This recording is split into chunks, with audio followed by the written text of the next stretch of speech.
एक दिन रुक्मणी श्री कृष्ण के लिए गर्मा गर्म पूरी लाती है और कृष्ण को खाने के लिए देती है।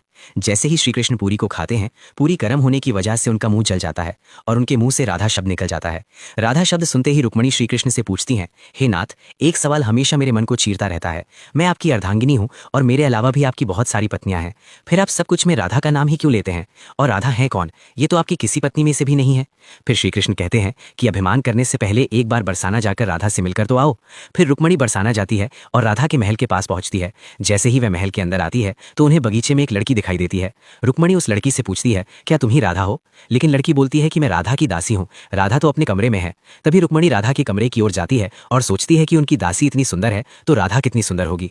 तभी रुक्मणी राधा के कमरे में पहुंचती है और राधा को देखकर चौंक जाती है और कहती है, क्या तुम राधा हो? और तुम्हारे चेहरे पर यह जला हुआ दाग क्यों है? तभी राधा कहती है, किसी ने मेरी कृष्ण को गर्म चीजों से दाग दिया है। अगर उसे पीड़ा होती है तो मुझे भी उस पीड़ा को सहना पड़ता है, क्योंकि हम दोनों अलग नहीं, हमारे दो शरीर में एक ही प्राण है।